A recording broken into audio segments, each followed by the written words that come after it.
Welcome to the lecture number 2। আজকের যে ক্লাসটা সেটাতে আমরা মেনলি কথা বলবো পরমাণু গঠন নিয়ে। মানে আমরা আগের ক্লাসটাতে পরমাণু গঠন শুরু করেছিলাম, এই ক্লাসটা জাস্ট তার পর থেকে কন্টিনিউশন। ঠিক আছে, আগের ক্লাস প্রথমেই আমরা দেখে নেবো আগের ক্লাসটাতে আমরা কি কি করেছি। সেটা হলো প্রথম ডাল্টনস অ্যাটমিক থিওরি। প্রথম ক্লাসে যেটা দেখতে পেয়েছিলাম সেটা হলো ডাল্টন অ্যাটমিক থিওরি। সেটার আমরা কি কি তার সম্বন্ধে কথা জেনেছি, তার ইম্পর্টেন্স এবং তার ত্রুটি। পরবর্তী ক্লাসে আমরা যেটা দেখেছি সেটা হলো ক্যাথোড, সরি, যেটা পরে যা আর যেটা দেখেছি সেটা হলো ক্যাথোড রে, এবং সেখান থেকে কিভাবে ইলেকট্রন ডিসকভার হয়েছে, এবং আলটিমেটলি আমরা যে charge to mass ratio of electron সেটা নিয়ে কথা বলেছিলাম।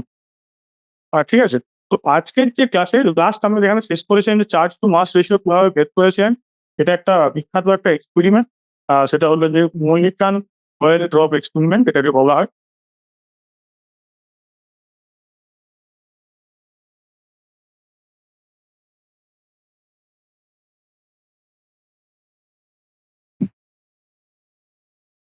এটাতে মেনলি কি করা হয়, এখানে একটা অ্যাটমাইজার আছে। অ্যাটমাইজার কি করে, এই যে এখানে একটা অয়েল সোর্সের সঙ্গে এটা অ্যাটাচ, হাই প্রেসার দিয়ে এখানে এরকম ছোট অয়েল বাবলস ক্রিয়েট করা হয়। এই অয়েল বাবলস গুলোকে একটা ছোট্ট, এই যে এখানে দেখতে পাওয়া যাচ্ছে এখানে একটা ছোট্ট হোল আছে, এটা দুটো চার্জ প্লেট, তার মাঝে যে হোল সেখান দিয়ে এই ছোট হোলটা দিয়ে এই বাবলস গুলোকে আনানো হয়, এবং এটার মধ্যে চার্জ আছে। অ্যাট দ্য সেম টাইম এখানে একটা এক্স রে সোর্স আছে। এক্স রে এই সোর্সটা কি করে, এই চার্জটাকে এবং এখানে গ্যাস রাখা থাকে, প্র্যাকটিক্যালি এখানে একটা গ্যাস আছে এই জায়গাটা। তো এই যে অয়েল ড্রপ গুলো নিচে পড়ছে, সেইগুলো এক্স রেটা অ্যাকচুয়ালি গ্যাসটাকে আয়োনাইজ করে। গ্যাসটা অ্যাকচুয়ালি আয়োনাইজড হয়, রাদার বলা ভালো এখানে আয়োনাইজড গ্যাস আছে। তো যে ড্রপটা এলো সেটা অ্যাকচুয়ালি গ্যাসটার সঙ্গে কলিশন করে এই এই এই অয়েল সারফেসটাতে কিছু একটা চার্জ, সেটা নেগেটিভ আমি দেখাচ্ছি, নেগেটিভ বা পজিটিভ হট এভার ডিপেন্ডিং আপন দা সোর্স, এটা একটা চার্জ ক্যারি করে।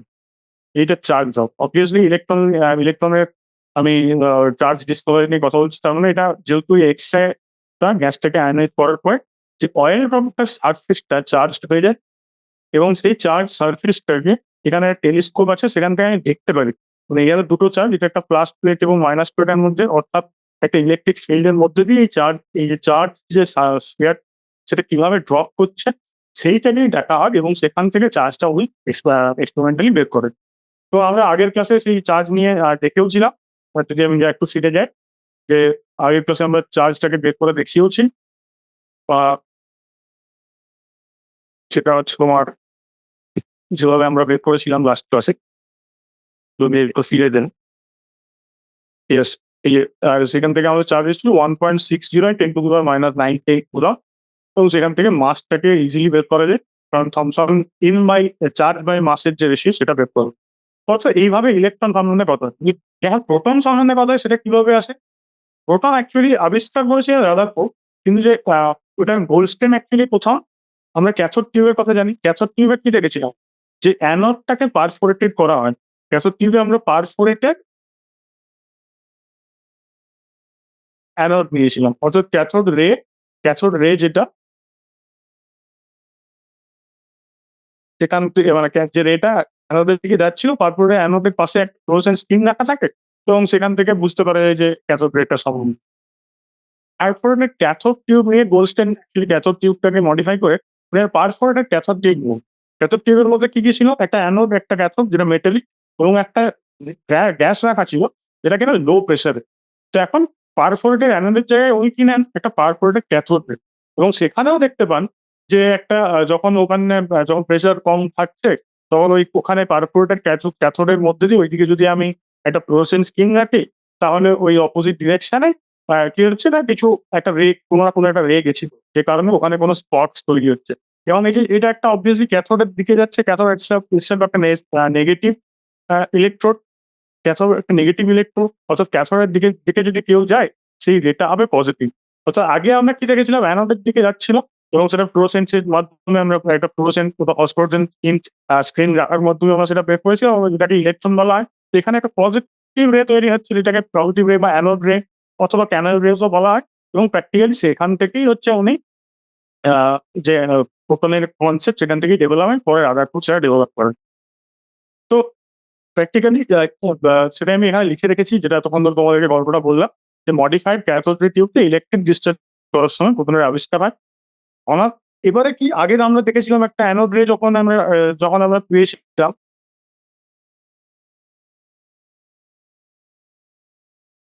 অর্থাৎ ইলেকট্রন যখন তৈরি করার ইলেকট্রনের যখন গল্প আমরা বলেছিলাম, তখন আমরা বলেছিলাম যে গ্যাসটা যে কোনো গ্যাসই থাকুক না কেন তার প্রকৃতির উপর কিন্তু একদমই নির্ভর করে না।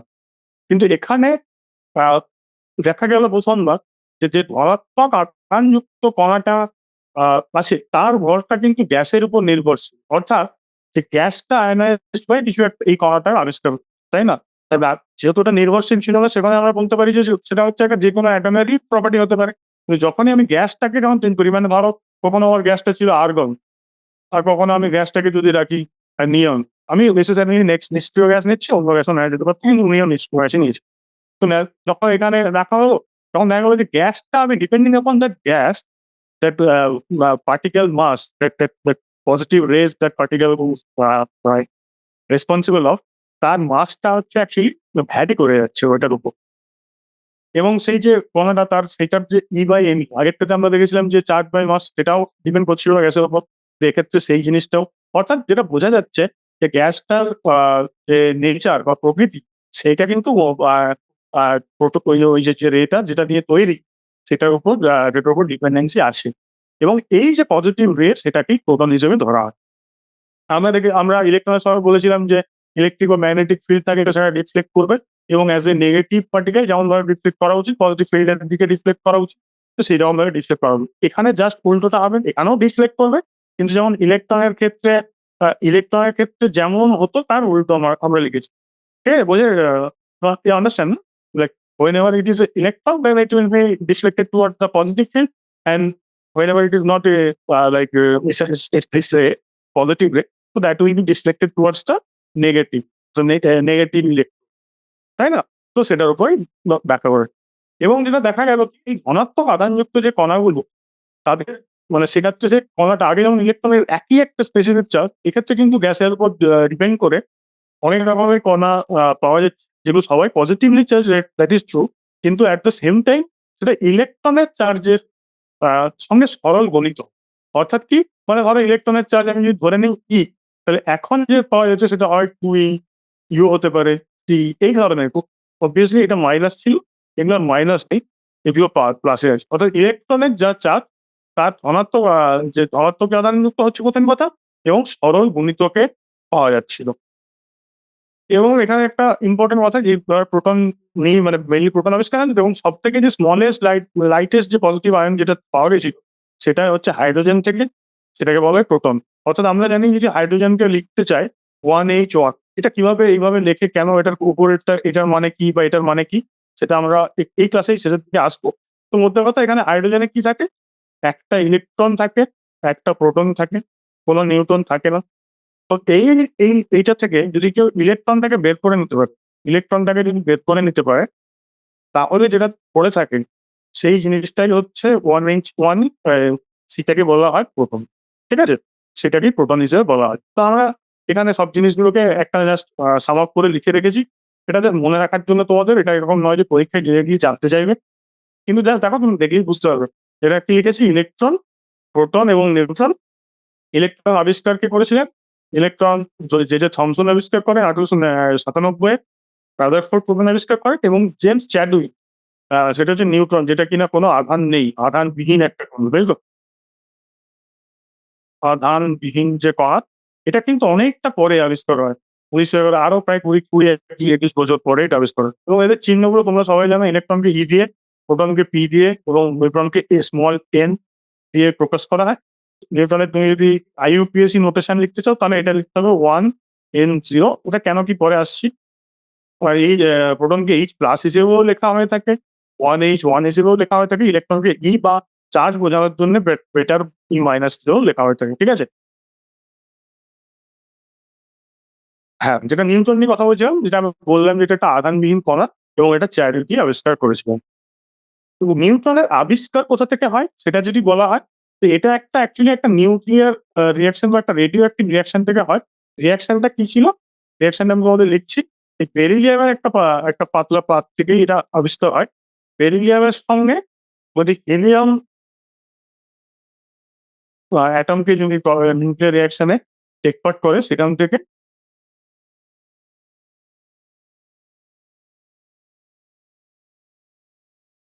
তো এখানে কি হলো দেখো, একটা বেরিলিয়াম এবং একটা হিলিয়াম তাদের নিউক্লিয়ার রিঅ্যাক্ট করে একটা কার্বন পরমাণু 12 6 কার্বন পরমাণু এবং তার সঙ্গে একটা আধানবিহীন কণা, একটা আধানবিহীন কণা কিন্তু অবশ্যই ভরযুক্ত এবং যার ভর কত?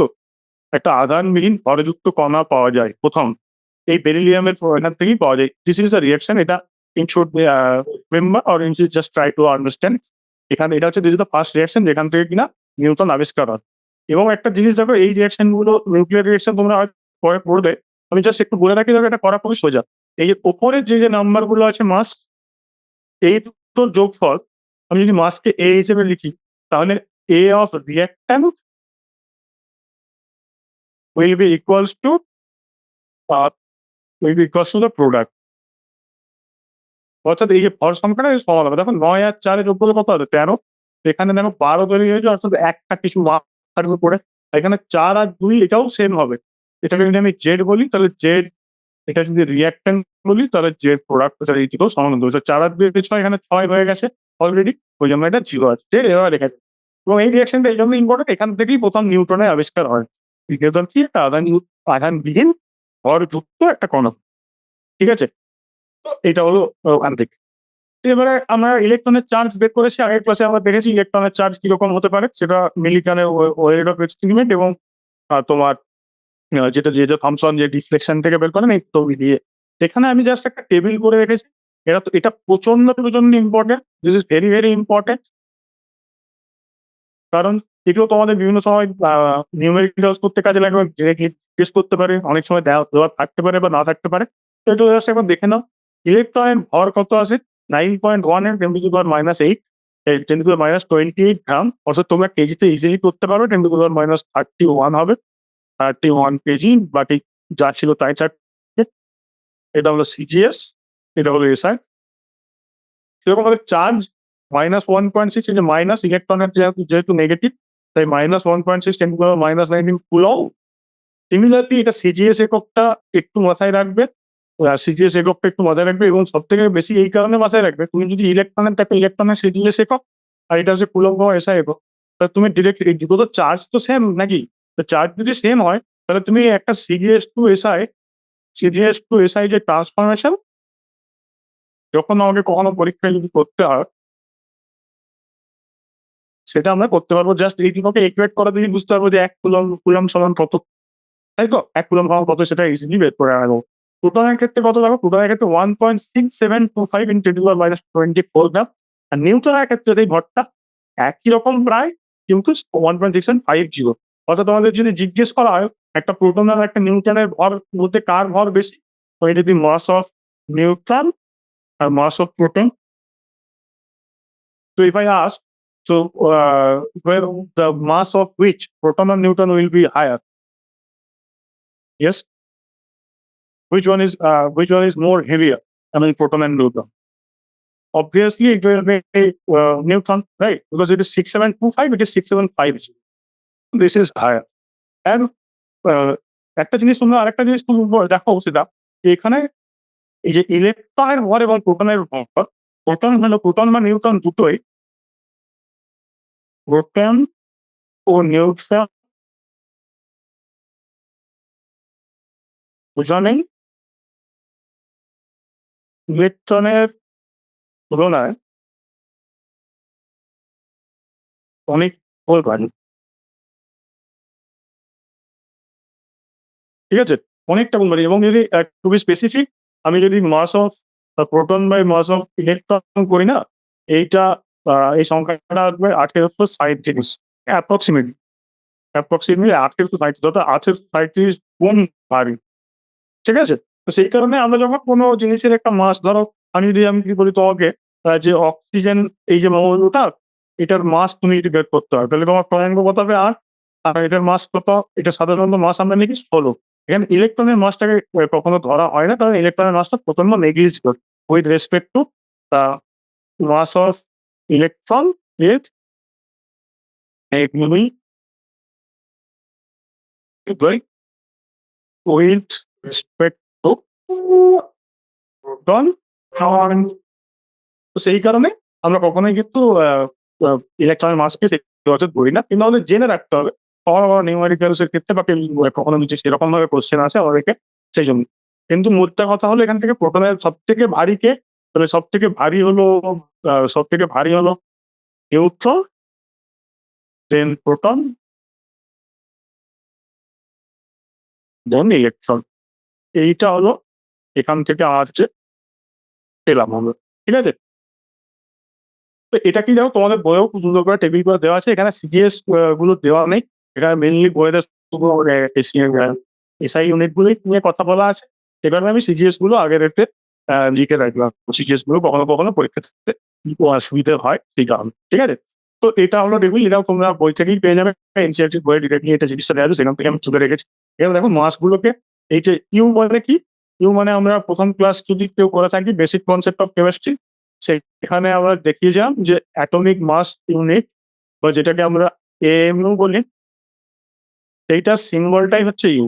অর্থাৎ এএমইউ তে এরকম একটা আছে, দেখো প্রোটন এবং দুজনেরই একের কাছাকাছি, তো এগুলোকে প্র্যাকটিক্যাল পারপাসে আমি এক হিসেবে ধরি এবং সেটা রেসপেক্টে প্রায় প্রচুর কম, এটার কোনো ভারই নেই, সেজন্য ইলেকট্রনকে ধরা হয়, ঠিক আছে। তো তোমরা এখান থেকে এই জিনিসটা বুঝতে পারো। তো আমরা এখন অব্দি কি দেখলাম, এখন অব্দি যেটা বুঝতে পারলাম সেটা হলো যে আবিষ্কার হয়েছে ইলেকট্রন বলে একটা পার্টিকেল, প্রোটন বলে একটা পার্টিকেল এবং নিউট্রন বলে একটা পার্টিকেল। এই তিনটে আমাদের আবিষ্কারের কথা আমরা জানতে পারবো। অ্যাটমিক মডেল কি না, কিভাবে অ্যাটমিক মানে পরমাণুর গঠন সম্বন্ধে যে কিছু থিওরি, কিভাবে পরমাণুর গঠন হয়েছে সেটা প্রথম থিওরি, যেটা ডাল্টনস অ্যাটমিক থিওরি, সেটা আমরা ফার্স্ট ক্লাসেই অলরেডি আমরা পড়েছি।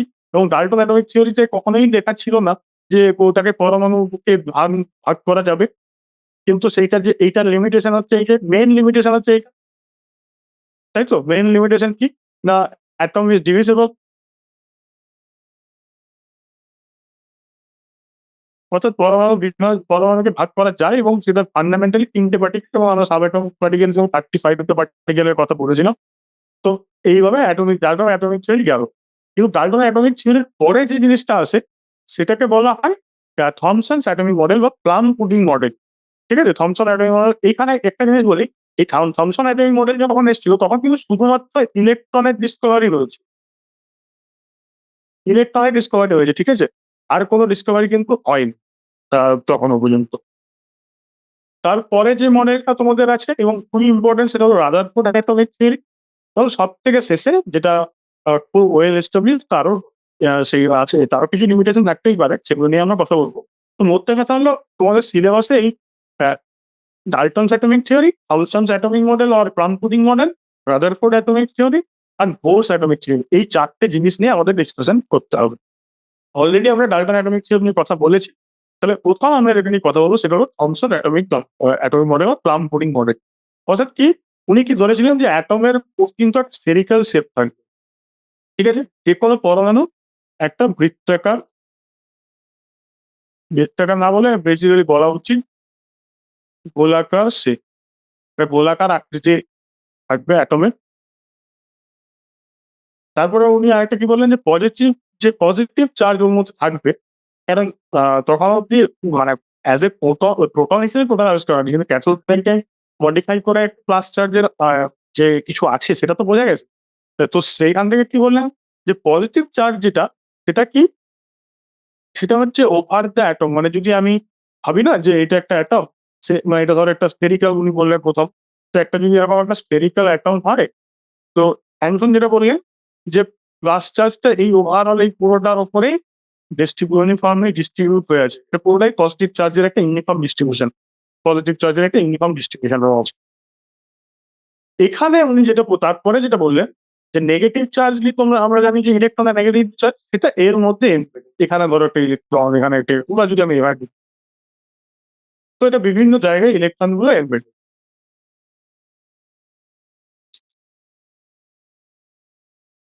তো এটা হলো পাম্পুডিং মডেল, ইটস লাইক পান কেক, যেখানে যখন কিছু কিছু ছোট ছোট জায়গা পুডিংস আর ইলেকট্রন, ঠিক আছে, দিস আর ইলেকট্রন।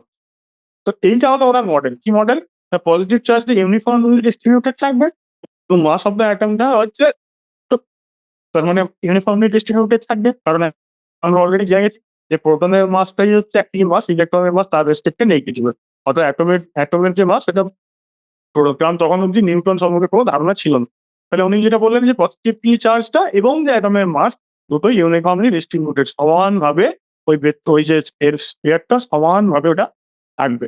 এবং ইলেকট্রন গুলো ওর মধ্যে এরকম ভাবে যেখানে সেখানে হিয়ার এন্ড দেয়ার একটা ছড়িয়ে থাকার থাকবে এবং এটার ফলে যে ইলেকট্রোস্ট্যাটিক মানে পজিটিভ এবং নেগেটিভ গুলো থাকার ফলে এটা দিয়ে যেটা ব্যাখ্যা করা যায় সেটা হচ্ছে ওভারঅল যে নিউট্রালিটি আমরা অ্যাটম জানি অ্যাটম হচ্ছে একটা পরমাণু হচ্ছে আধানবিহীন একটা জিনিস। কারণ ওর মধ্যে যতটা পজিটিভ চার্জ থাকে ততটাই অর্থাৎ নাম্বার অফ আমি যদি প্রোটন বলি এখন number of proton equals to number of electron.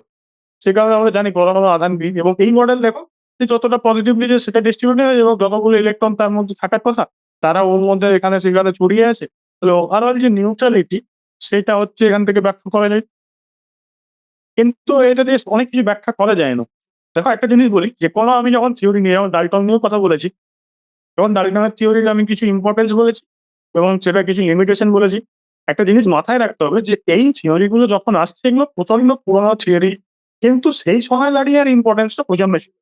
সেই সময় দাঁড়িয়ে কিন্তু এই থিওরি গুলো একটা জাস্ট মানে তোমাকে ডিরেকশন দিয়েছে যে কিভাবে অ্যাটমিক থিওরিকে ব্যাখ্যা করা যেতে পারে বাট সেইটা তো অবশ্যই এখন আমরা যখন পড়ছি আমাদের হাসি পেতে পারে যে এটা কি একটা থিওরি এর মধ্যে যেখানে সেখানে একটা কিছু এভাবে হয় নাই। কিন্তু অ্যাট দ্যাট মোমেন্ট যখন ওই এটা নিয়ে কথা মানুষ যখন অ্যাটমিক স্ট্রাকচার নিয়ে ভাবতে শুরু করে সেই সময় দাঁড়িয়ে এই মডেলগুলো কিন্তু গুরুত্বশীল এবং অবভিয়াসলি লিমিটেশনটা এই কারণে important. If you don't know the limitation then there is no scope of advancement. There is no scope of like the rectifying those faults. So that's why it is important to know the limitations. কি limitation ছিল? দেখো এখানে একটা জিনিস বলে না যে কিভাবে এখানে স্টেবল হবে ইলেকট্রন গুলো এখানে সেখানে আছে ইলেকট্রন নিজেদের মধ্যে কোথায় রিপেল করবে গোটা জায়গাটা জুড়ে চার্জ আছে তাহলে সেগুলো নিজেদের মধ্যে কোলাপস কেন করে যাচ্ছে না। স্টেবিলিটি নিয়ে কোনো কিন্তু আইডিয়া নেই।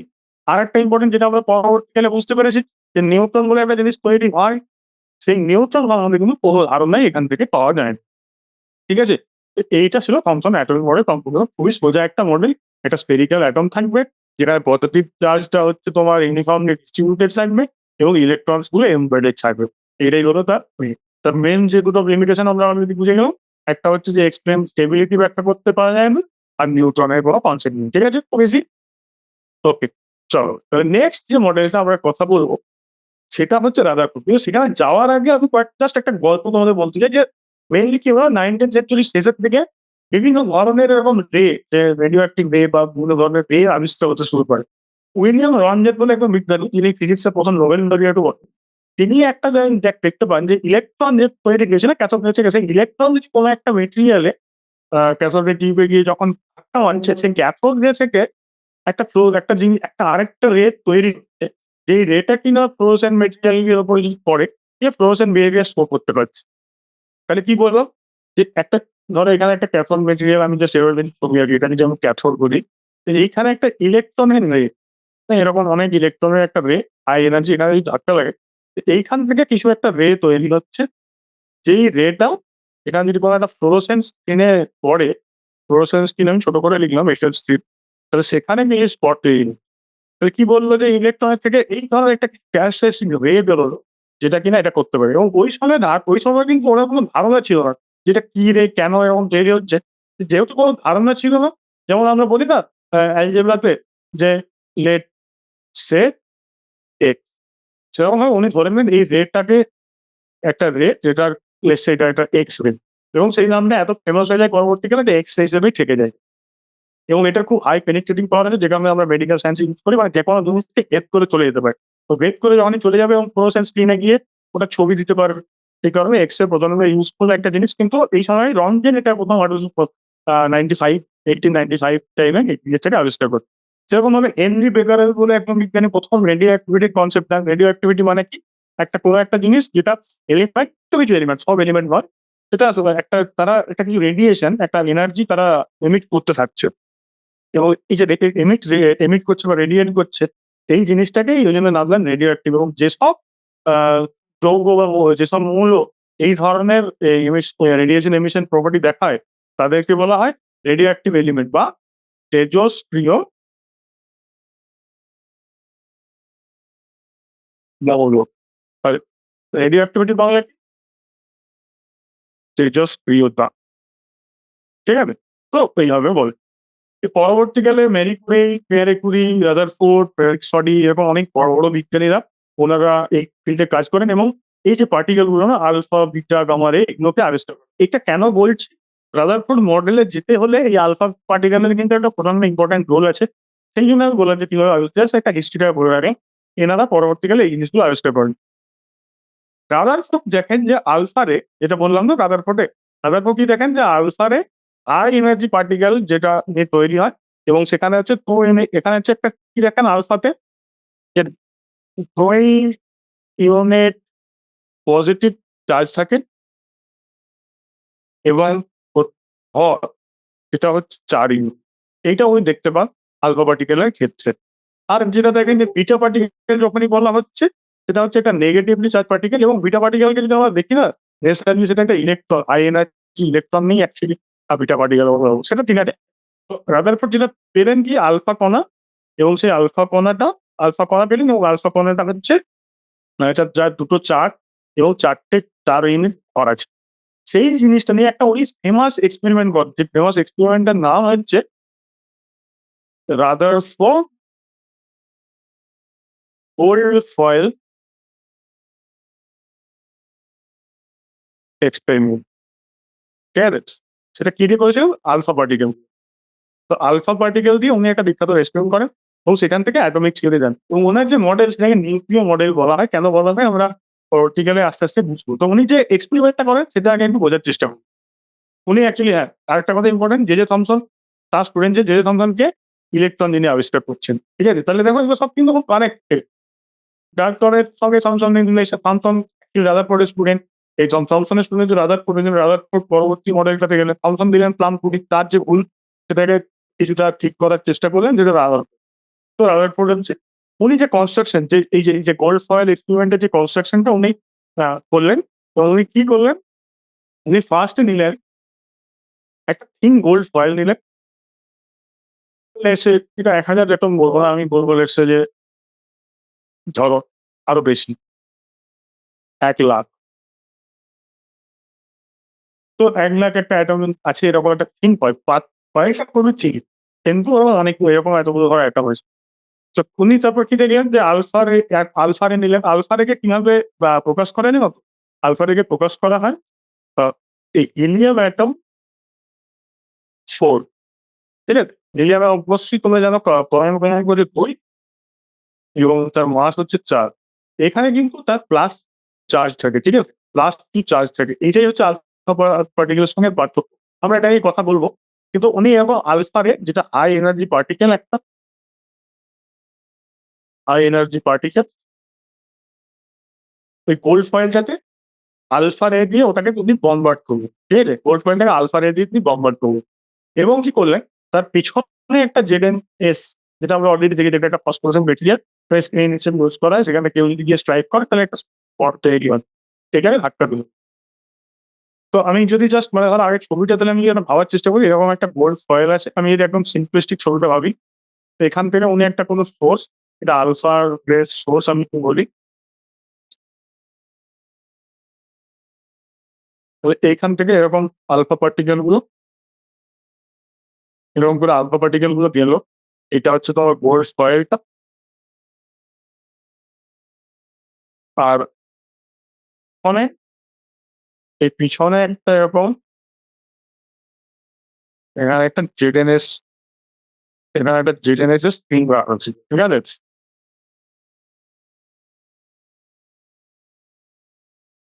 এখানে একটা ZnS এর স্প্রিং রাখা আছে। তাহলে এখান থেকে যদি স্ট্রাইক করে এখানে কিছুজন এদিকে পেরিয়ে আসে, সেগুলো এখানে এবং স্পট তৈরি করবে। That was the idea. তো ছবিটা আমার অ্যাকচুয়ালি দ্য অ্যাকচুয়াল মডেল যেরকম ওদের বিভিন্ন জায়গায় বইয়ে এই ধরনের কিছু একটা পাবেন এবং সেটাই এখানে লেখা আছে। এরকম একটা এটা হচ্ছে একটা এটা একটা কি না এটাকে তুমি জাস্ট ভাবো একটা সোর্স সেখানে পলিগেটেড এটা অনেক কিছু লেখা মানে যেখান থেকে আলফা পার্টিকেল প্র্যাকটিক্যালি বেরিয়ে আসে। ঠিক আছে? এটা একটা আলফা পার্টিকেলের সোর্স। এখানে একটা জাস্ট এখন রাউন্ড শেপ এটা ডিটেক্টর এটা একটা রাউন্ড শেপের একটা ডিটেক্টর মানে পুরো যেখান থেকে যা কিছু বেরিয়ে এলো সবকিছু যাতে এখানে হয় যেটা একটা জিঙ্ক সালফার বা জেডেনএস এর একটা প্রলেপ দেওয়া আছে সেটা একটা রাউন্ড একটা ডিটেক্টর নেওয়া হয়। এই ছোট এটাকে এ করা হয়েছে এখানে সামনে অনেকে এরকম একটা কোনো আহ, একটা একটা জাস্ট পিন হলো তৈরি করে অনেকে পিন হোল দেওয়া থাকতে পারে। পিন হোলটা কেন দেওয়া হয়? যে এদিক ওদিক ধরো যে আলফা পার্টিকেল গুলো এইদিক ওদিক বেরোচ্ছে সেগুলো আটকে যাবো। তবে শুধুমাত্র স্টেট আলফা পার্টিকেল যেগুলো আছে এই স্ট্রেট লাইনে যেগুলো যাওয়ার কথা তারাই যাবে। এইটা তোমার ওই গোল্ড স্পাইট এখানে গেল এরকম করে যাচ্ছে। তো এখান থেকে উনি যে অবজারভেশন গুলো পেলেন, প্রথম যে অবজারভেশনটা পেলেন যে মোস্ট অফ দ্য রে উনি যতগুলো রে পাঠাচ্ছেন তাদের বেশিরভাগগুলোই গোল্ড ফয়েলটাকে মানে গোল্ড ফয়েলটা পেরিয়ে চলে যাচ্ছে কৈলাসহর। ঠিক আছে?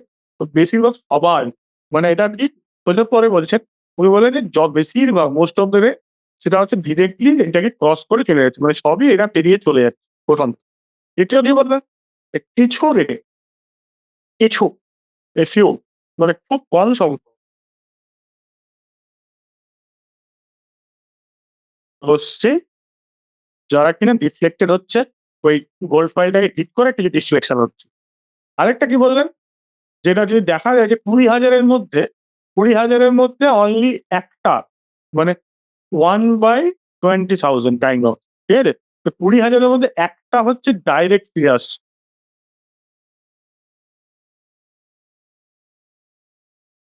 ১৮০ কোণ করে। করছেন কি? এরকম ভাবে গেল এখানে ধাক্কা লাগিয়ে এরকম ফিরে আসছে। এটা কত? 1/20,000 আরো বেশিও হতে পারে। জাস্ট একটা জাস্ট বললাম। বোঝানোর জন্য যে কতটা কম। ঠিক আছে? এরকম ভাবে ফিরে আসছে। ঠিক আছে? তো আমি জাস্ট তাহলে এইটা আমার ওনার অবজারভেশন। এখান থেকে কি উনি কনক্লুশন এ পৌঁছালেন?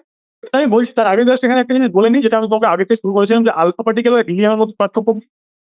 যদি আমি এটাকে আলফা আর হিলিয়াম বলতে চাই তাহলে দেখো হিলিয়াম কিন্তু 4He2 এইটাও 4He2 আইউএসি নোটেশন অনুযায়ী নরমালি এটা লেখা।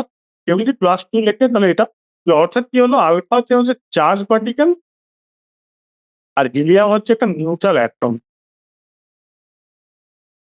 এটাই হলো পার্থক্য। এবং নিউট্রাল এইটা তো হচ্ছে এনার্জি যদি আমি ভাবি তাহলে এনার্জিটিক্যালি এটা হচ্ছে লেস এর কিন্তু এনার্জি অনেক বেশি। এর এনার্জি অনেকটা বেশি এর তুলনায়। ঠিক আছে? আমি এইভাবে জাস্ট ওকে বললাম এর হচ্ছে এনার্জিটা বেশি। এই যে উনি আবার দেখিয়ে নিই তাহলে অবজারভেশন গুলো কি পেলেন বেশিরভাগ হচ্ছে পেরিয়ে চলে যায়। তারপরে বলল কিছু মাত্র কম সংখ্যক রশ্মি ফিরে আসে। আর খুব কম আরো অনেক কম একটা ২০,০০০ এর মধ্যে একটা পার্টিকেল ডিরেক্টলি ব্যাক করে আসে। তো এখান থেকে উনি কি কনক্লুশন নিয়ে ড্র করলেন? এখান থেকে কি উনি সিদ্ধান্তে পৌঁছলেন? যে বেশিরভাগ আলফা কণা বেরিয়ে যাচ্ছে। ঠিক আছে? বেশিরভাগ আলফা কণা যদি বেরিয়ে যায় তাহলে কণার ভেতরে বেশিরভাগ স্থানই হচ্ছে ফাঁকা। ঠিক আছে? মোস্ট অফ দ্যা স্পেস হচ্ছে ইনসাইড দ্যা অ্যাটম ইজ এমপ্টি। ১ম যেটা উনি বললেন। সেকেন্ড কি বললেন যে কিছু কণা বেরিয়ে আসছে, কিছু কণা হচ্ছে একটু আধটু রিফ্লেক্টেড হচ্ছে। তার মানে কি রিফ্লেক্টেড কেন হবে? আলফা কণার কি চার্জ? আলফা কণার কি চার্জ? আলফা কণার চার্জ হচ্ছে পজিটিভ। তো এরা পজিটিভ রিফ্লেক্টেড কখন হবে? নেগেটিভ চার্জ থাকতে হবে, তাই না? কারণ আমরা পড়েছি সম আধান পরস্পরকে বিকর্ষণ করে। তাই তো? আমরা ১ম ক্লাস থেকে বলেছি যে মডেল গুলো বুঝতে হলে এই কথাটা মাথায় রাখতে হবে। সম আধান পরস্পরকে বিকর্ষণ করে বা লাইক রেপালস, সিমিলার চার্জ রিপাল করবে। তাহলে আলফা কণাটা পজিটিভ চার্জ সেটা একটু রিফ্লেক্টেড হচ্ছে। তার মানে রিফ্লেক্টেড দেখো দুটো জিনিস হ্যাঁ? একটা হচ্ছে আকর্ষণ আর একটা হচ্ছে বিকর্ষণ।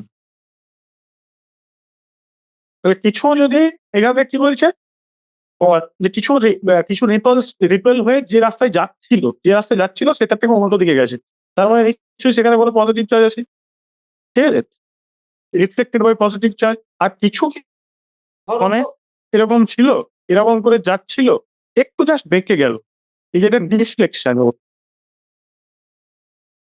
সেটা কিসের জন্য হবে? কেউ ওকে যখন নিজের দিকে টেনে নিচ্ছে, তাহলে এইটা অবশ্যই একটা নেগেটিভ চার্জ। কারণ এই পার্টিকেলটা পজিটিভ। আর এক্ষেত্রে কি কোনটা কথা বলা হচ্ছে? এরকম করে গেল, এরকম করে ফিরে এলো এই জিনিসটা। ঠিক আছে? তাহলে এই ক্ষেত্রে কি যেখান থেকে ফিরে আসছে যদি আমি একটা কোনো জায়গায় ধরে নিই, আমি মাঝে বা কিছু এখনই বলছি, তাহলে এইটা হচ্ছে অবশ্যই পজিটিভ চার্জ। আর এটাও পজিটিভ চার্জই ছিল। বোঝা গেল? তাহলে কিছু পজিটিভ চার্জ থাকার জন্যে ওখানে ব্যাক করে এলো। এখান থেকে উনি একটা জিনিস বুঝলাম বেশিরভাগ জায়গাটা ফাঁকা এবং পজিটিভ কিছু একটা কণা আছে যে কারণে ব্যাক। আর সেটা কি বলছেন যে একদম ডিরেক্ট ব্যাক করে আসছে মানে কি? ওখানে একটা বিশাল এনরমাস টাইপের একটা ফোর্স আছে। মানে পজিটিভ চার্জটা যেন প্রচন্ড এনরমাস। পজিটিভ চার্জটা যদি যেন প্লাম পুডিং এর মডেলের মতো হতো, এই যে প্লাম পুডিং এর মডেলের মতো এরকম ভাবে এখানেও পজিটিভ এখানে, এখানে অনেক জায়গায় ছড়িয়ে থাকতো পুরো পজিটিভটা, তাহলে কিন্তু অত ডিফ্লেক্ট হতো না বা সব জায়গা থেকে ডিফ্লেকশনটা কম হতো। তাহলে যদি আমি ভাবতাম সরি রিফ্লেকশনটা যদি ভাবতাম না, রিফ্লেকশন কম হতো, হ্যাঁ? তিনি এখানে ডিরেক্টলি একটা প্রচন্ড স্ট্রংলি করছে। এবং বলতেন যে ওই যে চার্জটা পজিটিভ চার্জটা একটা জায়গায় ঘনীভূত হয়ে আসে। জায়গায় স্ট্রংলি জায়গায় হয়ে আসে। আমি যখন অ্যাটমিক ছবিটা আঁকবো না তখন আরো ক্লিয়ার হবে। তো এইটা হচ্ছে এবং আরেকটা কি বললেন যে 1/2 আরো মানে 20,000 মানে 20,000 টা যদি পাঠানো হয় এরকম 20,000 টা রে এর মধ্যে না 20,000 টা রে এর মধ্যে মাত্র একটাই ব্যাক করছে। বাকি সবাই 19,999 টা 19,999 টা বেরিয়ে চলে যাচ্ছে। মানে কেউ একটু এভাবে বেরোচ্ছে বা সোজা সোজা বেরোচ্ছে। 19,999 টা এরকম। শুধুমাত্র একটাই মাত্র ব্যাক করে আসে। মানে খুব কম ছোট একটা জায়গাতে সেই পজিটিভ চার্জটা আছে। এবং ওই পজিটিভ চার্জ যেখানে ছিল সেটাকেই উনি বললেন নিউক্লিয়াস। এবং কেন বললেন ছোট? উনি যখন হিসেব করে দেখলেন যে যদি আমি অ্যাটমটার রেডিয়াস ভাবি না, অ্যাটমের রেডিয়াস হচ্ছে রেডিয়াস যে 10⁻⁻10 মিটার হয়, এটা কি জানি? এটা হচ্ছে প্র্যাকটিক্যালি ১ অ্যাংস্ট্রম। যদি এটা রেডিয়াস হয়, চেঞ্জ করব নিউক্লিয়াসের যে রেডিয়াস, নিউক্লিয়াস উনি সেই জায়গাটাকে যেখানে পজিটিভ চার্জটা ঘনীভূত হয়ে থাকে, সেই জায়গাটাকে উনি বললেন নিউক্লিয়াস। তো সেই নিউক্লিয়াসের যেটা সেইটাকে বলছেন যে 10⁻⁻18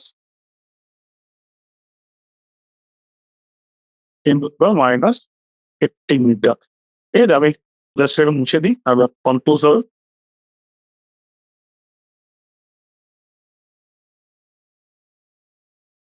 তো দেখো এটা কতটা 10⁵ টাইমস লেস।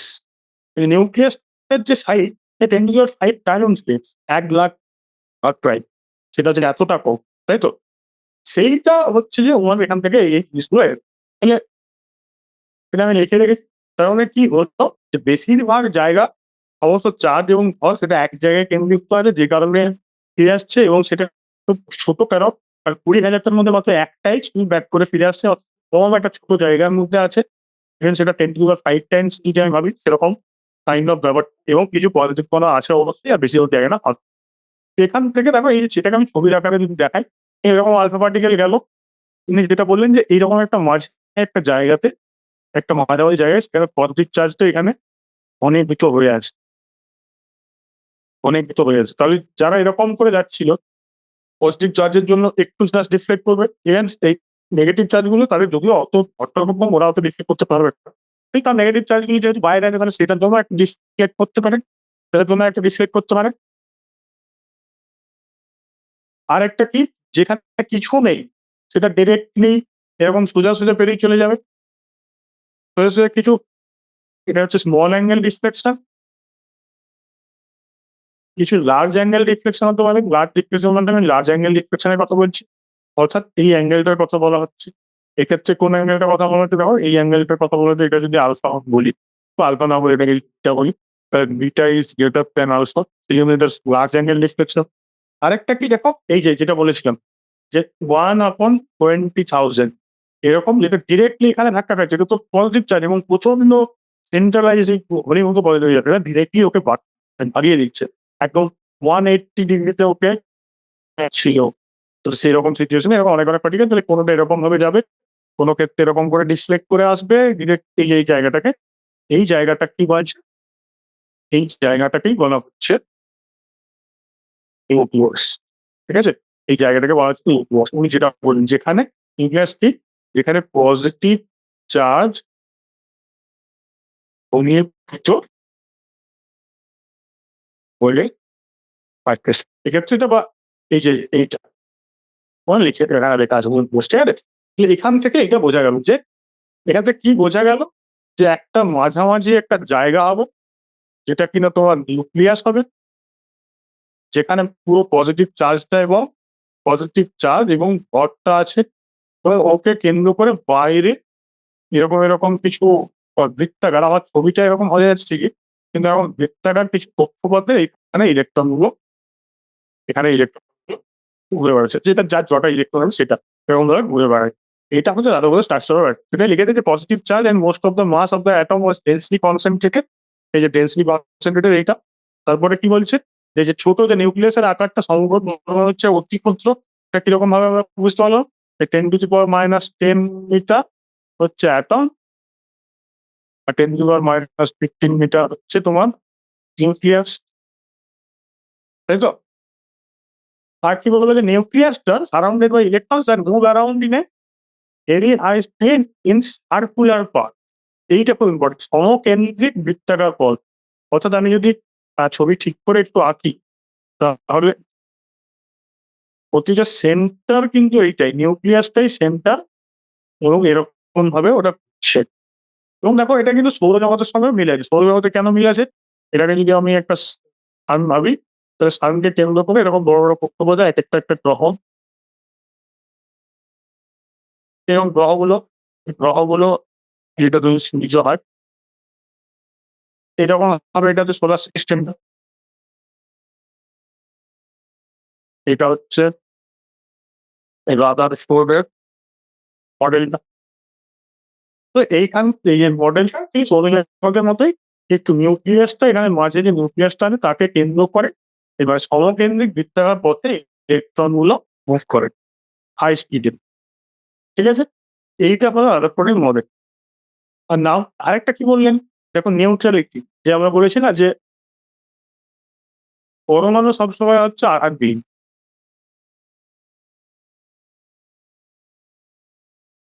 অর্থাৎ উনি এটাও বললেন যে যতগুলো প্রোটন থাকবে এই সেন্টারটাতে, ততগুলো ইলেকট্রনই কিন্তু ওই কক্ষপথগুলোতে থাকবে।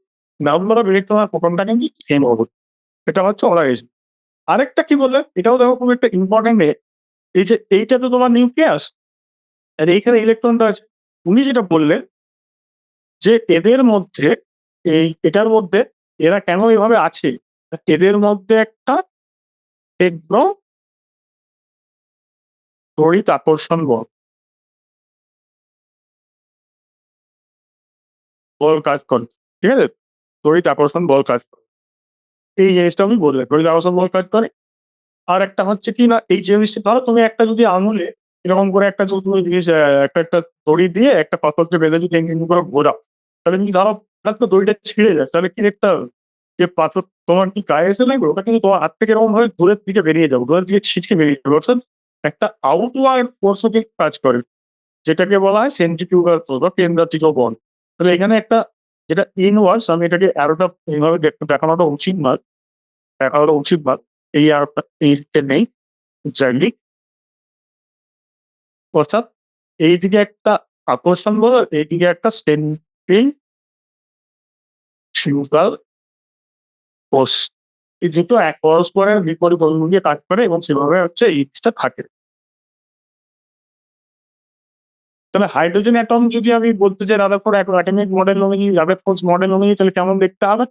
হাইড্রোজেন অ্যাটম দেখো, হাইড্রোজেন অ্যাটমে কি আছে? হাইড্রোজেনের প্রোটন সংখ্যা কত? একটা, একটা প্রোটন আর একটাই ইলেকট্রন অবশ্যই, যেহেতু সেম। অর্থাৎ যদি আমি ছবি আঁকি তাহলে কেমন দেখতে হওয়া উচিত? এটা যদি নিউক্লিয়াস হয় তাহলে এখানে একটাই প্রোটন আছে, এখানে কি আছে? একটা প্রোটন আছে, আর এইখানে একটাই ইলেকট্রন হচ্ছে এইভাবে সমকে। এই চিত্রটা দেখতে খারাপ হয়েছে, কিন্তু এইভাবে একটা ঘুরছে, এটা একটা ভালো তুমি যদি ছবি আঁকতে পারে হাইড্রোজেন অ্যাটমটাকে, তাহলে এভাবে আঁকতে পারবে। তো আমরা কি বললাম, সৌরজগতের সঙ্গে কিছু সাদৃশ্য আছে, কিছু বৈসাদৃশ্য আছে। তো আমরা যদি একটু দেখে নিই যে সৌরজগতের সঙ্গে সাদৃশ্য বৈসাদৃশ্য কি, এগুলো অনেক সময় পরীক্ষায় জানতে চায়। মানে এরকম হয় জাস্ট ২-৩টে করে একটু মাথায় রাখবে, তাহলেই হয়ে যাবে। তো ১ম এ আমি সাদৃশ্য নিয়ে কথা বলি। দেখো সাদৃশ্য তোমরা অলরেডি জানো যে সোলার ক্ষেত্রে আমি একটু আগে যে আগের পাতায় যে ছবিটা আঁকলাম, আগের পাতার ছবিটা কি আঁকলাম? আগের পাতাতেই আমরা এঁকেছি। এই যে দেখো, এখানটাতে কি রেখেছি? এই যে এটা হচ্ছে সোলার, মানে একটা সূর্যকে কেন্দ্র করে, সানকে কেন্দ্র করে এরকমভাবে ঘুরছে। আর এখানে নিউক্লিয়াসে হচ্ছে তোমার নিউক্লিয়াসকে কেন্দ্র করে ঘুরছে। তাই তো? নিউক্লিয়াসকে কেন্দ্র করে ঘুরছে। এই সিমিলারিটিস আছে। অর্থাৎ নিউক্লিয়াসকে কেন্দ্র করে কখনো ইলেকট্রন ঘোরে, যেমন সেরকমভাবে সূর্যকে কেন্দ্র করে গ্রহগুলো ঘোরে। আরেকটা কি? যদি আমি একটা মহাবিশ্বের কথা ভাবি, তাহলে সূর্য আছে, কিছু গ্রহগুলো কক্ষপথে ঘুরছে। বেশিরভাগ জায়গাটাই ফাঁকা, এই মহাব্রহ্মাণ্ডের বেশিরভাগ জায়গায় কিন্তু ফাঁকা। তাহলে সেইটা একটা হচ্ছে খুব ইম্পর্টেন্ট জিনিস। সেরকমভাবে নিউক্লিয়াসেরও আমরা দেখেছি নিউক্লিয়াস সাইজটা খুবই ছোট একটা পরমাণুর রেসপেক্টে। তাহলে নিউক্লিয়াসেরও বেশিরভাগ জায়গায় কিন্তু ফাঁকা। এটা একটা সাদৃশ্য। আরো কি সাদৃশ্য হতে পারে? নিউক্লিয়াসের ভর কিন্তু ইলেকট্রনের থেকে বহুগুণ ভারী আমরা দেখেছি। কারণ প্রোটন itself ই 1837 টাইমস, তাই না? একটা মাস অফ ইলেকট্রনের থেকে মাস অফ ইলেকট্রন ইনটু 1837, সেইটা সমান হচ্ছে মাস অফ প্রোটন। অর্থাৎ সেখানে মাস অফ প্রোটনের থেকে আবার তোমার হচ্ছে মাস অফ প্রোটনের থেকে আবার মাস অফ নিউটন ভারী। অর্থাৎ নিউটন আর প্রোটন হচ্ছে এই জিনিসটা, এটা নিউক্লিয়াসটাতে আছে। নিউক্লিয়াস অবশ্যই ইলেকট্রনের চেয়ে অনেক গুণ ভারী। এবং সূর্যও কিন্তু সূর্যও তেমনি সূর্যও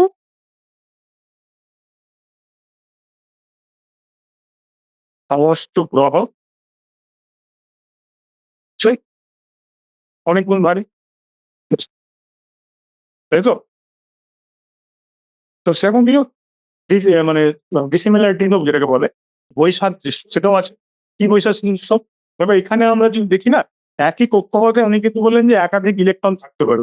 কিন্তু আমরা গ্রহগুলো কখনোই কিন্তু আমরা জানি যে পৃথিবীর একটা কক্ষপথ আছে, বুধের একটা আলাদা কক্ষপথ, ইউরেনাসের আরেকটা আলাদা কক্ষপথ। অর্থাৎ একটা কক্ষপথে একটাই গ্রহ ঘোরে। কিন্তু একটাই কক্ষপথ ইলেকট্রন বেশি ঘুরতে পারে।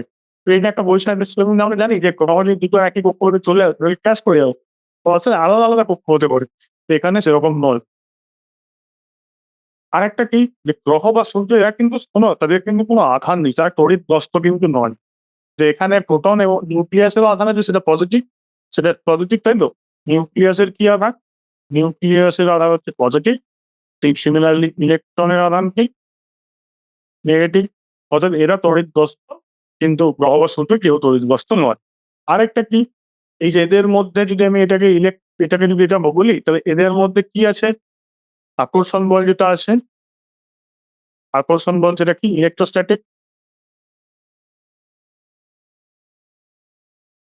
আর যে গ্রহগুলোর মধ্যে যদি আমি ভাবি, এটা ধরো তোমার সান, এটা যদি তোমার একটা আর্থ হয়, তাহলে এদের মধ্যে কি আছে? এদের মধ্যে যে ফোর্সটা কাজ করে সেটা হচ্ছে গ্র্যাভিটেশন, অর্থাৎ মহাকর্ষ বল। এই দুটো জিনিসের মধ্যে কিন্তু বেশ কিছু সিমিলারিটিসও আছে। এই জিনিসগুলো একটু পড়ে রাখবে। কয়েকটা আমি ৩টে করে সাদৃশ্য, ৩টে করে বৈসাদৃশ্য বুঝিয়ে দিলাম। এটা মনে রাখবে। আরো কিছু জিনিস তোমাদের বইয়ে থাকবে। এটা একবার পড়ে নিয়ে তোমরা হচ্ছে মোটামুটি বুঝতে পেরে যাবে এইটা কি সাদৃশ্য এবং কিসের পরিচয়। ঠিক আছে? আরেকটা কি, প্রতিটা ইলেকট্রনের ভর এবং ভরবেগ এক। আমরা জানি ইলেকট্রন তো একটা ফান্ডামেন্টাল প্রপার্টি। ইলেকট্রনের ভর কিন্তু সবসময়ই সমান। যা ইলেকট্রন যে কক্ষপথেই থাকুক কিছু। কিন্তু গ্রহগুলির সবসময় আলাদা ভরে এবং ভরবেগে। ভর মানে তার ভরবেগ আলাদা হবে। তাই তো? তাহলে সেটাও একটা ওদের মধ্যে কিন্তু পার্থক্য আছে। তাই তো? ঠিক ভাই। তাহলে রাদারফোর্ডের মডেল, যেমন আমরা কম্পিউটিং মডেল বলেছিলাম, এই রাদারফোর্ডের মডেলেরও কিছু ত্রুটি আছে। কি, কি ত্রুটি? প্রথম ত্রুটিটা হচ্ছে স্টেবিলিটি অফ দ্য অ্যাটম। এবং এই ত্রুটিটা কিন্তু রাদারফোর্ড বলেননি। এটা বলেছিলেন রাদারফোর্ডের একদম, আবার এই দেখো আগে যেরকম বললাম রাদারফোর্ড হচ্ছে থমসনের স্টুডেন্ট। থমসনের স্টুডেন্ট হচ্ছে রাদারফোর্ড। তার স্টুডেন্ট হচ্ছে নিলস বোর। তো উনি, নিলস বোর খুব একজন ব্রিলিয়ান্ট স্টুডেন্ট অফ রাদারফোর্ড। তিনি প্রধান বললেন যে রাদারফোর্ডের যে অ্যাটম, সেটা হাইলি আনস্টেবল হবে। কেন? যে তড়িৎ চৌম্বকীয় যে তরঙ্গ তত্ত্ব, তড়িৎ চৌম্বকীয় যে তরঙ্গ তত্ত্ব, সেটা কি বলে? যে কোনো একটা যদি আধানগ্রস্ত কণা একটা যদি তরলের সাথে যদি ওটা ঘুরতে থাকে, তাহলে ওটা ক্রমাগত একটা হচ্ছে একটা এনার্জিটাকে বিকিরণ করতে, ঠিক আছে? ক্রমাগত এনার্জিটাকে বিকিরণ করবে। তো যত এনার্জিটাকে বিকিরণ করবে, তত হচ্ছে তাহলে ওর কক্ষপথটা আরো ছোট হয়ে আসবে। কারণ এনার্জি যত কমে যাবে তত ছোট হতে আসবে এবং একটা সময় গিয়ে ও হচ্ছে এরকম যত ধরো এখান থেকে ঘুরছিল, ওই এনার্জি এরকম এনার্জিটা বেরিয়ে আসছে, এনার্জি এমিট হচ্ছে। এনার্জি যত এমিট হচ্ছে তত ওর কক্ষপথটা ছোট হতে একটা সময় এখানে নিউক্লিয়াসে জুড়ে যাবে। তাহলে ওটা হচ্ছে নিউক্লিয়াস প্লাস ইলেকট্রন, নিউক্লিয়াস খারাপ হয়ে যাবে, অ্যাটম একসঙ্গে জুড়ে যাবে, কোলাপস করে, তাহলে এটা হবে না। তো ওটাই বললেন যে ম্যাক্সওয়েলের ইলেক্ট্রোম্যাগনেটিক তত্ত্ব অনুসারে তরঙ্গযুক্ত কোনো চার্জ বা কিছু কণা তবে শক্তি বিকিরণ করতে হবে এবং এই বিকিরণ শক্তি যদি ইলেকট্রন, এই বিকিরণ শক্তিটা ইলেকট্রন গতি থেকে আসে। অর্থাৎ এই শক্তি যত হারাবে তাহলে কক্ষপথটি ধীরে সংকুচিত হবে এবং সেটা এক টাইমে হয়ে যাবে এবং হিসেব করে উনি দেখালেন যে একটা ইলেকট্রন একটা নিউক্লিয়াস তৈরি হতে মাত্র 10⁻⁻8 সেকেন্ড সময় লাগবে। আমরা জানি anything to the power 9 মানে কি? ন্যানো। তবে মানে প্র্যাকটিক্যালি 10⁻9 মানে এটা হচ্ছে কত? 10 ন্যানো সেকেন্ড। মানে কিছু না, জাস্ট আল্ট্রা ফাস্ট একটা প্রসেস। 10 ন্যানো সেকেন্ডে ওটা হচ্ছে একটা ইলেকট্রনের কোনো সেগুলি কিন্তু বাস্তবিক তাই হয়। আমরা জানি পরমাণুগুলোর অস্তিত্ব আছে। তাহলে পরমাণুর অস্তিত্ব থাকতোই না যদি এই জিনিসটা হতো। মানে এটা একটা রাদারফোর্ডের খুব বড় ত্রুটি। এটাই মেইন। আরেকটা কি ত্রুটি? উনি কিন্তু পজিশন অফ ইলেকট্রন মানে ইলেকট্রনগুলো বললেন যে সমকেন্দ্রিক বৃত্তাকার পথে থাকবে। কিন্তু ইলেকট্রনের ডিস্ট্রিবিউশন কেমন হবে? কোথায় কতগুলো থাকবে? কিভাবে হবে? সেই জিনিসটা নিয়ে কিছু বলতে পারলেন না এবং ইলেকট্রনের এনার্জিও এটা নিয়েও কোনো কথা কিন্তু রাদারফোর্ড বলতে পারেন। রাদারফোর্ডের মডেল আমরা যেমন জানতে পারলাম। রাদারফোর্ডের মডেলে কি বুঝলাম? রাদারফোর্ডের মডেল হচ্ছে যে প্রধান যদি আমি এবার পুরো জিনিসটাকে যে sum up করি, রাদারফোর্ডের মডেলটা কি? এরকম একটা নিউক্লিয়াস ছিল যার মধ্যে কিনা তোমার পজিটিভ চার্জ পার্টিকেল আছে এবং একে কেন্দ্র করে এরকম কক্ষপথগুলো যে ঘুরছে ইলেকট্রনগুলো, সেটা হচ্ছে ওনার মডেল ছিল। কিন্তু যেখানে বুঝতে পারা গেল না যে কোথায় কটা ইলেকট্রন থাকবে বা তাদের ডিস্ট্রিবিউশনটা কেমন হলো সেটা বুঝতে পারা গেল না। এটা হচ্ছে limitation and at the same time স্টেবিলিটিটাও ব্যাখ্যা হলো না। নিউট্রালিটি ব্যাখ্যা হচ্ছে কিন্তু স্টেবিলিটি ব্যাখ্যা হচ্ছে না। ঠিক আছে? তাহলে সেইটা হচ্ছে এখান থেকে আলাদা করে অনেক এই জিনিসটারই প্রবলেম নিলস বোরই কিন্তু আবার পরবর্তীকালে করেছিলেন। নিলস বোর যে মডেলটা প্রপোজ করেন সেটাকেই বলা হয় বোর অ্যাটমিক মডেল। তো আমরা একবারে বোর অ্যাটমিক মডেলই করবো। কিন্তু বোর অ্যাটমিক মডেলে যাওয়ার আগে তোমরা যদি বইয়ে দেখো, বইয়ে আমরা বেশ কয়েকটা অ্যাটমিক টার্মস আমাদেরকে জানতে হবে। এই যে বারবার আমরা লিখছি যে 1H1 বা এরকম লিখে ফেললাম যে 16O8, এগুলো কি? এখানে কি লাগে? এখানে কি থাকে? এটা কিছু এরকম অ্যাটমিক টার্মস আমাদের জানা দরকার। তাহলে আজকে আমরা ওই অ্যাটমিক টার্মস গুলো জেনেই আজকে ক্লাসটাকে শেষ করবো। তাহলে অ্যাটমিক টার্মসটা পরপর দেখে নিন। অ্যাটমিক টার্মস এর মেইন জিনিস যেটা আছে সেটা হলো অ্যাটমিক নাম্বার বা যেটাকে বাংলায় বলা হয় পরমাণু ক্রমাঙ্ক। বাংলায় যেটাকে বলা হয় পরমাণু ক্রমাঙ্ক আমি লিখে রেখেছি এবং সেটাকে মূলত জেড অক্ষর দ্বারা প্রকাশ করা হয়। সেটার মানে কি বলছে? Number of protons contained in the nucleus of the atom of that element. তাহলে কি বলছে?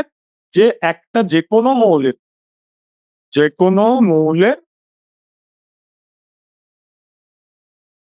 নিউক্লিয়াসে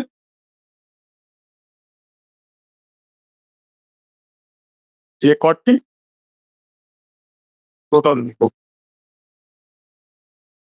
সেই নাম্বার অফ প্রোটনের সংখ্যাটাই তো হচ্ছে পরমাণু ক্রমাঙ্ক বা জেড দিয়ে এটাকে প্রকাশ করা হয়। তাহলে আমি লিখে রেখেছি atomic number Z is equals to number of protons in the nucleus of an atom. এবং আমরা কি জানি যদি নিউট্রালিটি প্রিন্সিপাল ইউজ করি অর্থাৎ পরমাণু আধানবিহীন আমরা জানি সেই ক্ষেত্রে তাহলে কি হবে? তাহলে অবশ্যই number of proton is equals to number of electrons হবে। আচ্ছা, কারো কোনো প্রশ্ন আছে? Is there any question till now? Any question? Anyone?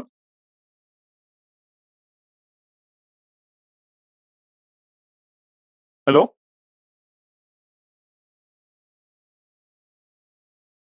Okay, okay, probably some interaction is there. Okay, তো আমি যেটা বলছিলাম যে অ্যাটমিক নাম্বার যেটা কি number of protons in the nucleus of an atom, তো number of electrons in a neutral atom, ঠিক আছে? এই দুটো হচ্ছে সমান। এটা হলো অ্যাটমিক নাম্বার। সেকেন্ড যেটা কি? সেকেন্ড যেটা সেটা হচ্ছে যে নিউক্লিয়ন্স।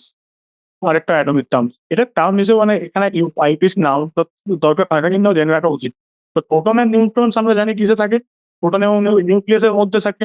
এই যে দুটো জিনিস একসঙ্গে, এই যে নিউক্লিয়াসটাকে, এই দুটো ফান্ডামেন্টাল পার্টিকেলস কে একসাথে ওদেরকে নিউক্লিয়ন্স বলা হয়। ওদের প্র্যাকটিক্যালি ইলেকট্রনস বাইরে, আর এখানে হচ্ছে নিউক্লিয়াস। এ কিছু না, একটা জাস্ট তুমি ভাবতে পারো যে একটা টার্ম। সেটা হচ্ছে প্রথম কি ইম্পর্টেন্ট না, জাস্ট তোমার জেনে রাখা দরকার যে নিউক্লিয়াস। এবং মাস নাম্বার কি, যে টোটাল এই যে নিউক্লিয়াস, একটা নিউক্লিয়াসে যতগুলো প্রোটন এবং নিউট্রন আছে সেই দুটোর যোগফলটা, ততগুলো নিউট্রন যোগ করে দিলেই সেটাই হচ্ছে তোমার মাস নাম্বার। অর্থাৎ তুমি যদি ভাবো যে একটা নিউক্লিয়াসের মধ্যে কতগুলো, একটা প্র্যাকটিক্যালি একটা নিউক্লিয়াসে কটা নিউক্লিয়ন্স প্রেজেন্স আছে, মানে ইলেভেন প্রথম মিলে একটা নিউক্লিয়াসে যতগুলো নাম্বার অফ নিউক্লিয়ন্স প্রেজেন্ট আছে সেটাই হচ্ছে মাস নাম্বার।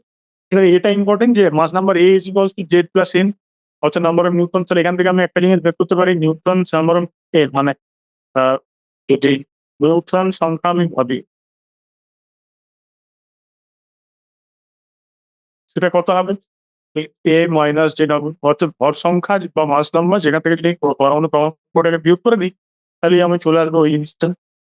ঠিক আছে? এখন আমরা ঠিকই বুঝে গেলাম এ, জেড এবং নিউক্লিয়াস বুঝলাম।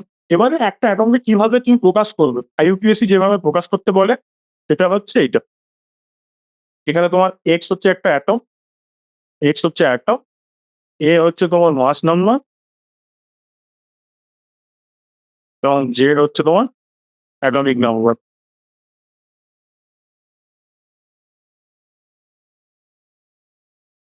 অর্থাৎ তুমি যে কোনো একটা এক্স লিখবে, এইখানে তার জেড থাকবে, এখানে তার এ থাকবে। ধরো আমি এখন হাইড্রোজেনের কথা বলছি, হাইড্রোজেনের অ্যাটমিক জেড কত? Z is equals two 1। হাইড্রোজেনে কটা নিউট্রন থাকে? আমরা জানি 0 নিউট্রন থাকে। অর্থাৎ এ কত হলো তোমার? Z plus N is equals two 1। অর্থাৎ আমি হাইড্রোজেনকে কিভাবে লিখবো? এখানে এইচ লিখবো, যেটা কেমিক্যাল সংকেত। ওইখানে মাস নাম্বার সেটাও 1, তার হচ্ছে এ নাম্বার, কোনো পরমাণু পরমাণু সেটা হচ্ছে 1, তাহলে 1 এইচ 1। যদি আমি অক্সিজেনের কথা ভাবি, যদি আমি অক্সিজেনের কথা ভাবি, অক্সিজেনের পরমাণু পরমাণু কত? অক্সিজেনের পরমাণু পরমাণু 8 আমরা জানি।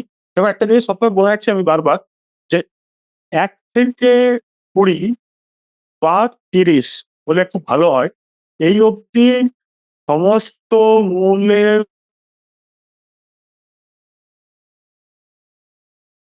দাম এবং পরমাণু কণাঙ্কের,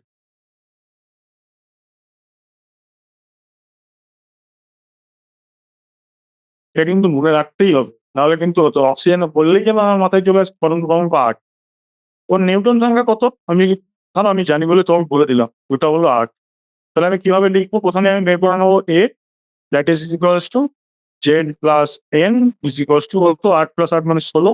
তাহলে অক্সিজেনের সংকেত O, এখানে কত? পরমাণু ক্রমাঙ্ক 8, আর এখানে লিখবো 16। ঠিক আছে? বোঝা গেছে আশা করি? বোঝা গেছে আশা করি? তাহলে এইভাবে আমি পরমাণু সংখ্যা এইভাবে লিখতে পারবো। ঠিক আছে? একটা জাস্ট কোয়েশ্চেন দেখে নিই। কি কোয়েশ্চেন দেওয়া হয়েছে? কোয়েশ্চেনটা তোমাকে দেওয়া হয়েছে যে calculate the number of protons, neutrons and electrons in bromine অ্যাটমের কথা বলেছে। ব্রোমিন অ্যাটমের এটা। তাহলে আমরা কি জানি? এনিথিং এক্স, জেড আর এ। তাহলে এটাকে যদি আমি এটার সঙ্গে ইকুয়েট করি, তাহলে আমি কি পাবো? এ ইজ ইকুয়ালস টু আমি পেয়ে গেলাম 8, আর জেড ইজ ইকুয়ালস টু পেয়ে গেলাম হচ্ছে আমার 35। তাহলে আমার কি করে প্রোটন জেড ই সমান হয়ে গেল আমার প্রোটন, তাই তো? এরপরে কি বলেছে? Number of neutron. এ মানে আমি কি জানি? Z plus N. অর্থাৎ আমি এন সমান কি বের করবো? এ মাইনাস জে। অর্থাৎ কত আসবে? 80 মাইনাস 35 কয় গেল? 5, 45। অর্থাৎ নিউটন সংখ্যা চলে এলো।